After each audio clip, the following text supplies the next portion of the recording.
నన్ను సుదర్శన్ రెడ్డి గారు చాలా రోజుల క్రితం అడిగారు అసలు కలిసినప్పుడు, ఇంకా నువ్వు బయట ఎందుకున్నావు, జైల్లో లేవా అని. అంటే నాకు తెలియదు సార్, మరి ఇంతవరకు పెట్టలేదు అన్న. సో దానికి సిద్ధమే. ఈ మధ్య నేను నా భావ ప్రజ్ఞా స్వేచ్ఛతో ఏదో మాట్లాడితే నా పైన కేసులు పెట్టారు. అది కూడా ఎక్కడంటే సర్పవరం, ఇంద్రపాలెం అని కాకినాడలో పెట్టారు. ఏమైనా కేసులు అంటే, ఒకటి, ఈయన వల్ల సమాజంలో భయంకరమైన అల్లర్లు జరుగుతున్నాయి. నా వల్ల ఒక్క దోమ చావలే, ఒక్క ఈగ చావలే, కానీ భయంకరమైన అల్లర్లు జరుగుతున్నాయి. రెండు, ఈయన వల్ల కులాలు, కత్తులు, కటారాలు, తుపాకులు, ఆయుధాలు పట్టుకుని కొట్లాడుకుంటున్నారు. ఈయన వల్ల సమాజం అల్లకల్లోలం అయిపోతుంది. అందువల్ల ఈయన కనీసం 3 ఏళ్ళైనా జైల్లో పెట్టాలని కేసు పెట్టారు. అది కూడా నోటీస్ ఇవ్వకుండా జైల్లో పెట్టచ్చు అని కేసు పెట్టారు. మళ్ళీ నోటీస్ ఇస్తే మళ్ళీ ఎవడన్నా నేను పాదయాత్ర చేస్తున్నాం అనుకున్నారు, ఏమనుకున్నారు. సో ఎందుకంటే ఇది ఎందుకు చెప్తున్నానంటే, భావప్రజ్ఞా స్వేచ్ఛ కూడా ఇక నాన్ నెగోషియబుల్ ఏం కాదుగా. It should be negotiated. నువ్వు ఏ రకమైన భావాన్ని ప్రకటిస్తావని ముందు చెప్పితే నీకు స్వేచ్ఛ ఉండాలా లేదా మేము నిర్ణయిస్తాం. సో ఆ భావము కూడా మా భావమే అయినప్పుడు నిర్ణయిస్తాం. సో అందువల్ల ఎక్కడికి పోతున్నాం, ప్రభాకర్ గారు చెప్పారు, ఇది ఇంటర్నల్ అపార్థీడ్ అంటారు. అంటే సమాజంలో ఒక సెక్షన్కు మాత్రమే అవకాశాలు, అధికారాలు, సదుపాయాలు, హక్కులు ఉంటాయి, ఒక సెక్షన్కు ఉండదు. అది ఇప్పుడు లేదా సార్, ఇప్పుడు అలాగే ఉంది కదా అనుకోవచ్చు మీరు. నిజమే, ఇప్పుడు కూడా సంపద, అవకాశాలు, అభివృద్ధి, హోదా ఇవన్నీ కూడా కొద్దిమందికే ఉంది ఇప్పటికీ కూడా. కానీ ఒక్కటి మాత్రం అందరికీ ఉంది, అది ఓటు హక్కు. ముఖేష్ అంబానీకైనా ముష్టివాడికైనా అదే ఓటు హక్కు. ముఖేష్ అంబానీ ఇంటికి కావాలంటే state bank of India chairman and managing director ఇంటికి పోయి లోన్ ఇస్తాడు, కానీ ప్రిసైడింగ్ ఆఫీసర్ ఇంటికి పోయి ఓటు వేయించుకోడు. మీరు గమనించండి. ముఖేష్ అంబానీ సచ్చుకుంటా పోలింగ్ బూత్ రావాల్సిందే, ఇంకా మార్గం లేదు.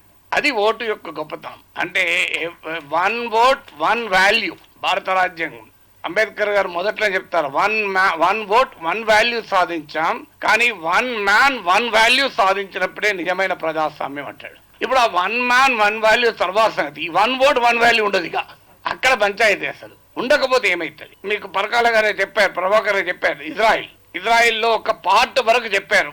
అంటే ఇజ్రాయిల్లో అందరూ ఒక జాతి యూదుల గురించి ఆలోచిస్తారు అని.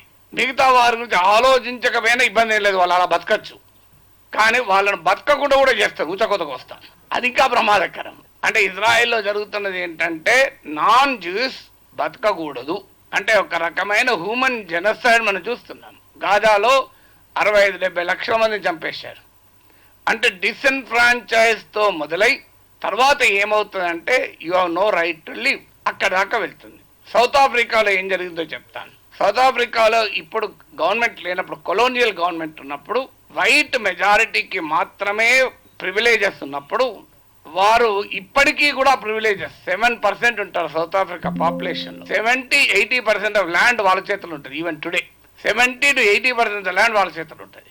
ఎందుకు ఉండాలి అని చెప్పి అక్కడ ప్రభుత్వం ల్యాండ్ రిఫార్మ్స్ మొదలు పెడితే రియాక్షన్ ఎక్కడి నుంచి వచ్చింది తెలుసా? డొనాల్డ్ ట్రంప్ నుంచి వచ్చింది. నువ్వు తెల్లవారికి అన్యాయం చేస్తావు, నీ సంగతి చూస్తా అని. అంటే ఎక్కడికి పోతున్నా, డిసెన్ఫ్రాంచైజ్మెంట్ వల్ల జరిగేది ఏంటంటే, కొద్దిమంది చేతుల్లో ప్రభుత్వం ఏర్పాటు అనే అంశమే కాదు, సంపద, అవకాశాలు అన్నీ కూడా ఆ కొద్ది మంది ప్రివిలేజ్ గానే ఉంటుంది.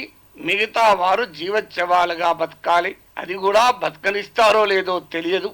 అలాంటి ఒక భయంకరమైన అంతర్గత అపార్థి, జాత్యహంకార పాలన ఉంటుంది. మరి అప్పుడు దేశం సుభిక్షంగా ఉంటే పోనీ, ఏదో సుభిక్షంగా ఉందంటే ఉండదు. ప్రపంచంలో ఈ రకమైన సమాజాలు ఏవి ప్రశాంతంగా లేవు. సో అందువల్ల ఇది కేవలం డిసెన్ఫ్రాంచైజ్మెంట్ తో మొదలు కాదు.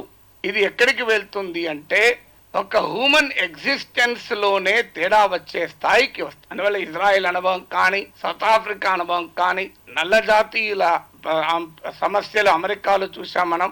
వీటి కొరకు చరిత్రలో సివిల్ వార్ జరిగాయి, యాంటీ అపార్థైడ్ మూవ్మెంట్స్ జరిగాయి, పెద్ద పెద్ద నేషనల్ లిబరేషన్ మూవ్మెంట్ జరిగాయి. తెచ్చుకున్నటువంటి ఒక కొత్త హక్కులకు ఇవాళ మన దేశంలో ప్రశ్నగా మొదలయ్యాయి. అంటే ఇదంతా మొదలై అస్మదీయులైన ఓటర్లతో కూడిన ఒక వ్యవస్థను నిర్మించుకుంటారు. నిర్మించుకున్న తర్వాత ఏమవుతుంది, ఈ అస్మదీయులందరూ ఒకే రకంగా ఓటేయాలని లేదు కదా. మళ్ళీ అదంతా అస్మదీయులే, మన వాళ్ళే, మనకు ఓటు వేస్తారు అనుకున్న వారే, ప్రకాల గారు చెప్పారు. కానీ అందులో ఎవడైనా మనకు కాక ఇంకో పార్టీకి ఓటేసే ఆలోచన ఉందనుకోండి, వాడిని నామినేషన్ టైంలోనే తొలగించేస్తాం. అదే మీనాక్షి నటరాజన్ కేసు. ఏంటి, ఆమె పైన కేసే లేదు, ఆ కేసు ఏంటి? ఆమె కాదు, ఒక మహిళ నన్ను మాలెస్ట్ చేశారని చెప్పి ఒకరి పైన కేసు పెట్టింది. ఆయన ఒక కాంగ్రెస్ పార్టీ నాయకుడు గనక ఆయన పైన ఈమె చర్య తీసుకోలేదని కేసు. పోనీ చర్య తీసుకోవడానికి ఆమె అప్పుడు ఉందా? ఆమె అప్పుడు లేదు. ఇంట్రెస్టింగ్ ఏంటంటే ఆమె 2025 ఇన్ఛార్జ్ అయింది, 2022లో కేసు. అంటే ఆమె లేనప్పుడు ఎట్లా చర్య తీసుకుంటది? కానీ అదంతా అనవసరం, కేసు పెట్టాడు. ఆ కేసు పెట్టినందుకు కోర్టు ఆమెకు ఎక్స్ప్లెనేషన్ వస్తే ఎక్స్ప్లెనేషన్ ఇచ్చింది, అయిపోయింది. ఆ కేసు నువ్వు రాయలేదు కదా అంటారు returning officer. Representation people's act section 33A ఏం చెప్తోంది? 2 ఏళ్ల కనీస జైలు శిక్ష లేదా అంతకన్నా ఎక్కువ చార్జెస్ ఫ్రేమ్ అయినప్పుడు చెప్పాలని ఉంది. అదంతా అనవసరం, నేను రిటర్నింగ్ ఆఫీసర్, నువ్వు నాకు చెప్పలే అంతే అంటాడు. అరే మన ఎలక్షన్ లాలేంది? రిటర్నింగ్ ఆఫీసర్ నిర్ణయం ఫైనల్, ఏమనైతే ఎలక్షన్ తర్వాత మాట్లాడుకుంటాడు. నేను ఎమ్మెల్సీగా పోటీ చేసినప్పుడు నాకు డౌట్ వచ్చింది. యూనివర్సిటీ ప్రొఫెసర్ కదా, నేను రిజైన్ చేయాల్సిన అవసరం లేదు, గవర్నమెంట్ కాదు కదా అని మా శ్రీధర్ గారి దగ్గర పోయి కూర్చుంటే ఆయన కేసులన్నీ తీసి ఒక డాక్యుమెంట్ ఇచ్చి, మిత్రమా నువ్వు పోటీ చేయవచ్చు అన్నాడు. కానీ మరి నా భయం ఏందని చెప్పి లింగ్డో దగ్గరికి వెళ్ళాను. చీఫ్ ఎలక్షన్ కమిషనర్ రిటైర్ అయింది. లింగ్డోని అడిగాను, అంటే నువ్వు చెప్పిందంతా నిజం, కానీ నీవు చెప్పింది రిటర్నింగ్ ఆఫీసర్కి అర్థం కాకపోతే నీ నామినేషన్ రిజెక్ట్ అవుతుంది అన్నాడు. ఇది ఎక్కడ పంచాయతీ సార్ అన్న, అంతదని ఏం చేయలేము అంతే అన్నాడు. అప్పుడు నేను ఎలక్షన్ కమిషన్ ఒక ఉత్తరం రాశాను, నేను ఇలా పలానా ప్రొఫెసరు, నేను పోటీ చేస్తానికి అర్హత ఉందా, మీరు దయచేసి నాకు క్లారిఫై చేయండి అని. నాకు లెటర్ వచ్చింది, we're not an advisory body అని. ఏం చేయాలి? ధైర్యంగా పోటీ చేశాను. పోటీ చేశాక అదృష్టవశాత్తు నామినేషన్ ప్రశ్న సంజయ్ జాజు అని ఒక ఐఏఎస్ ఆఫీసర్, రిటర్నింగ్ ఆఫీసర్ ఉండి, ఈ ప్రశ్న వచ్చుతోనే నాగేశ్వర్ గారు ఇంకో ఈ క్వశ్చన్ వస్తుంది అన్నాడు. నేను మా శ్రీధర్ గారు రాసి ఇచ్చేదంతా చదువుకొని పోయినా కదా, కొద్దిగా మెమరీ ఎక్కువ కదా, మొత్తం చెప్పడం మొదలుపెట్టిన. 15 నిమిషాల తర్వాత ఆపు అన్నాడు. నాకేం అర్థం కాదు, నేను ఎలక్షన్ కమిషన్ ఆఫ్ ఇండియాకు పంపిస్తా, వాళ్ళు ఎట్లంటే అట్లా అన్నాడు. Election commission of legal adviser professor Nageshwar is right అని ఒక 2 సెంటెన్స్ ఒకే సెంటెన్స్ పంపింది. అట్లనే పోటీ చేసిన. కానీ నాకు అట్లా వచ్చింది, కానీ ఈ మీనాక్షి నటరాజన్కి అట్లా రాలే. నాకు అర్థం కాలేలా, నేను అంతే నువ్వు కాదన్నాడు. ఆమె సుప్రీంకోర్టు పోయింది. సుప్రీంకోర్టు ఏమంటది? నిజమే నువ్వు చెప్పేది కావచ్చేమో, కానీ ఈ సమయంలో నేను అడ్డుకుంటే ప్రతి ఎన్నిక అడ్డుకోవాల్సి వస్తుంది కనుక నేను అడ్డుకోను అని నువ్వు ఎలక్షన్ పిటిషన్ వేసుకోను. అది ఎప్పుడు వస్తుంది? బహుశా ఈయన టర్మ్ అయిపోయినాక వస్తుంది. ఇప్పుడు గెలిచిన వాడు, అక్రమంగా గెలిచిన వాడు టర్మ్ అయిపోయినాక వస్తుంది. సో ఏం చేయమంటారు ఇక ప్రపంచంలో అంటే, నీవు ఫస్ట్ అస్మదీయులతో ఓటర్గా నియమిస్తావు. కాదు అస్మదీయులు కూడా వేరే పార్టీకి వేస్తట్టుంటే వాడు నామినేషన్ వేయకుండా అడ్డుకుంటాం. అడ్డుకోలేక వాడు ఎంపీ అయిందనుకోండి, అప్పుడు కకోలి ఘోష్ అవుతారు. వాడు కకోలి ఘోష్ ఎవరంటే టీఎంసీలో గెలిచి బీజేపీలో వేయండి చూడండి. సో అప్పుడు కూడా మనకు ఉంది ఆప్షన్, ఎక్కడ పోలే. సో వాడు అప్పుడు కావాలంటే మా పార్టీలోకి మార్చుకుంటాం, లేదంటే అలా గెలిచిన వాళ్ళ పార్టీని 2 ముక్కలు చేస్తాం. అది కావాలంటే మహారాష్ట్ర మోడల్ అది.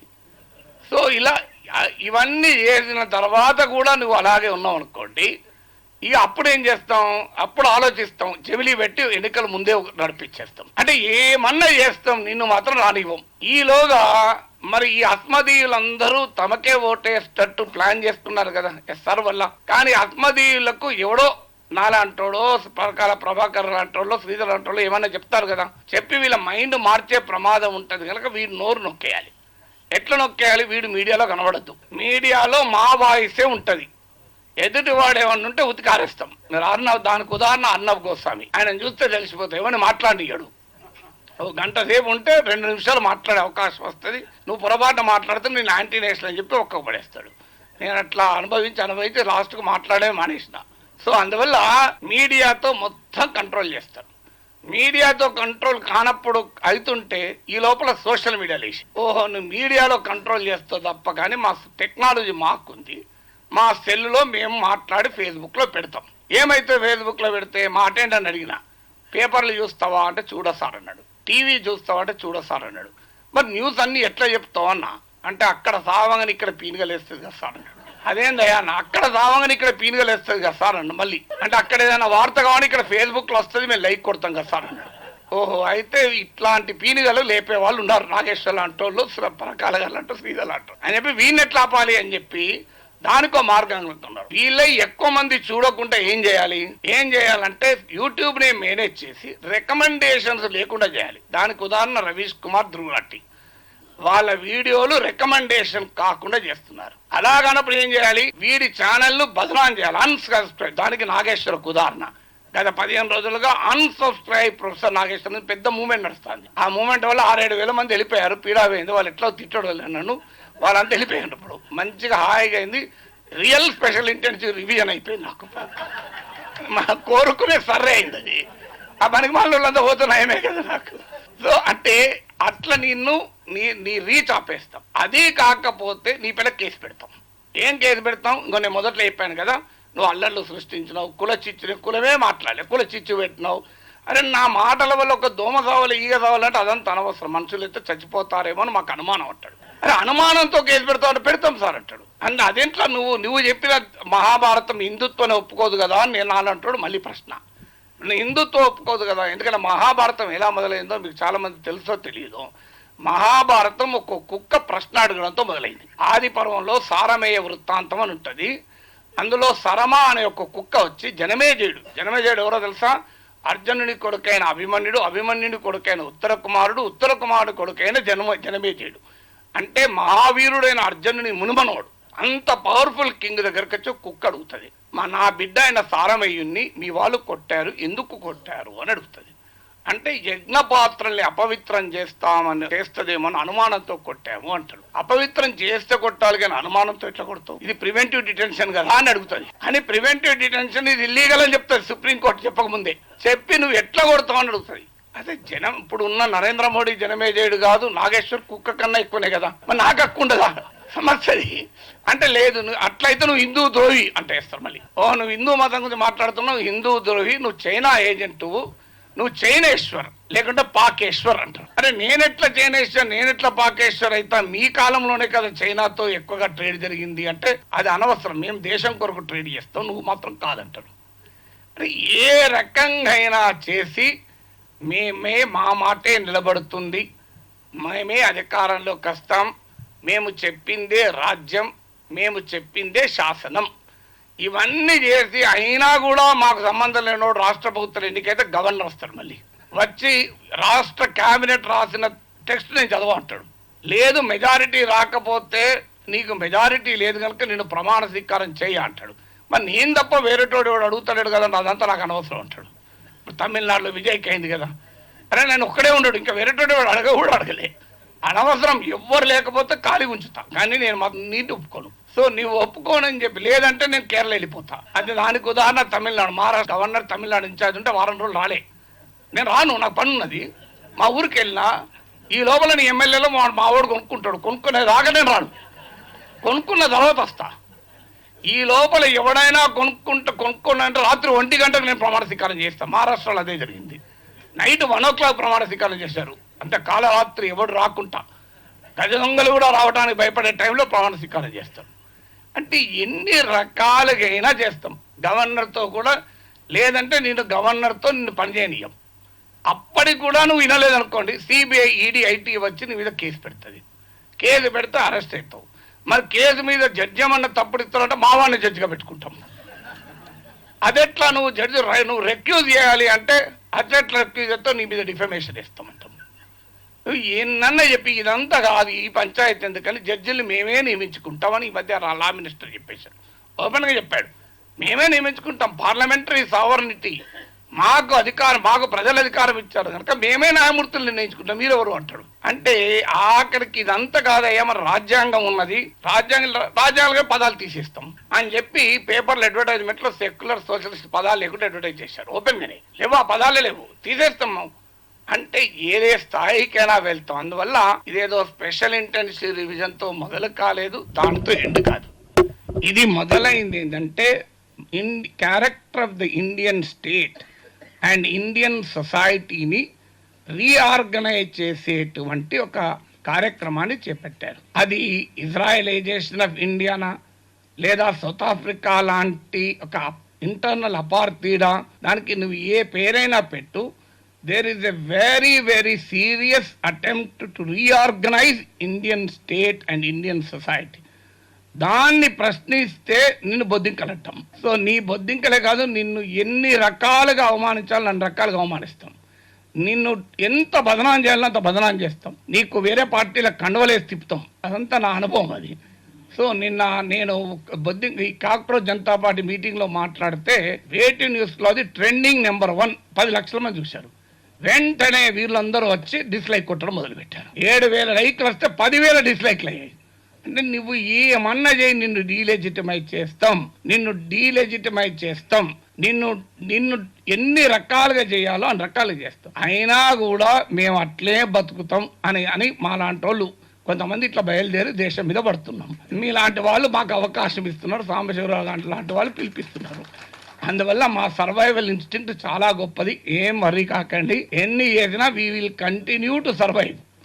ఎందుకు సర్వైవ్ అంటే మా సర్వైవల్ ఇన్స్టింక్ట్ అట్లాంటిది కనుక.